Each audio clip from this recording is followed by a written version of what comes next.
আমি আল্লাহ তোমারে জানিয়ে দিলাম, তুমি কাজে লাগাও বা নষ্ট করো হায়াতটাকে, আমল করো কিংবা নাফরমানি করো, আনুগত্য করো আর অবাধ্যতা করো, তুমি মনে রাখো এই অবস্থাতেই একদিন তোমার ওয়াজাআত সাকরাতুল মাউতি বিল হক, সত্য সত্য কাজে লাগাও আর বরবাদ করো, একদিন সত্যি সত্যি তোমার মৃত্যু যন্ত্রণা চলে আসবে, মৃত্যুর সময় হয়ে যাবে।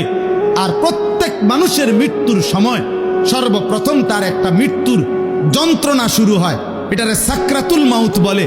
এরপরে আজরাইল আইসা মালাকুল মউত তার জান কবজ। আল্লাহ আমারে মনে করাই দিছে, আনিস আমি তোমাকে সৃষ্টি করেছি।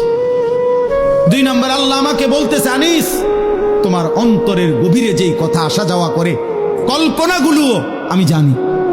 3 নম্বর তোমার রক্তের শিরা উপশিরায় আমি আল্লাহ তাআলা তার চাইতে বেশি কাছে আছি। এবার 4 নম্বরে আল্লাহ বলেন, ইজিয়াতালাক্কাল মুতালাক্কিয়ানে আনিল ইয়ামিনি ওয়া আনিশ শিমালি কাঈদ।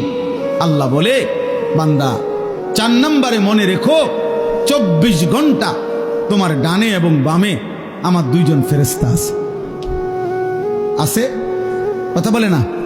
আছে তো? ওরা লিখছে। এই 4টা হল। 5 নাম্বার, মা ইয়ালফিজু মিন কাউলিন ইল্লা লাদাইহি রাকিবুন আতীদ। আল্লাহ বলে, বান্দা তারা তো 2 জন আছেই, অতিরিক্ত আরেকজন ফেরেশতা আছে যে তোমার এই 2 জবান মানে 2 ঠোঁটের মাঝখানে যে জিহ্বা, এই জিহ্বা দিয়ে তুমি যা বলো, যখন যা বলো, যা করো, 24 ঘন্টায় তুমি যেই শব্দটাই বলো না কেন, উচ্চারণ করো না কেন, ভালো মন্দ, উপকারী অপকারী, জিকির দাও করো আর গালি দাও, আল্লাহ বলে এই জিহ্বা দিয়ে যা বের হয়, আল্লাহ তাআলা বলেন আমার আরেকজন ফেরেশতা তোমার মুখের প্রতিটা উচ্চারণ লিখে রাখে। এই কয়টা হলো? 5টা। কয়টা? 5টা। 1, আমি তোমাকে সৃষ্টি করেছি, আমার থেকে যাইবা কেমন?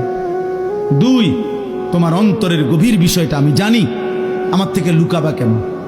3, আমি তোমার রক্ত প্রবাহিত শিরা উপশিরা তার চাইতে বেশি নিকটে আছি, তুমি আমাকে লুকাবা কেমন?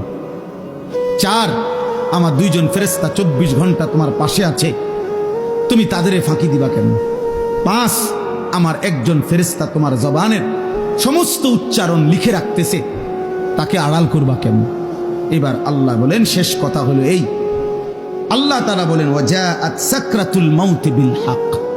বান্দা এই আমি দেখতেছি, আমি জানি, আমি তোমার কাছে আছি, আমার 2 জন ফেরেশতা, আমার একজন পৃথক জবানের কথা লেখার ফেরেশতা, এই পুরা তত্ত্বাবধানের ভিতরেই আমি আল্লাহ তোমারে জানিয়ে দিলাম, তুমি কাজে লাগাও বা নষ্ট করো হায়াতটাকে, আমল করো কিংবা নাফরমানি করো, আনুগত্য করো আর অবাধ্যতা করো, তুমি মনে রাখো এই অবস্থাতেই একদিন তোমার ওয়াজাআত সাকরাতুল মাউতি বিল হক, সত্য সত্য কাজে লাগাও আর বরবাদ করো, একদিন সত্যি সত্যি তোমার মৃত্যু যন্ত্রণা চলে আসবে, মৃত্যুর সময় হয়ে যাবে।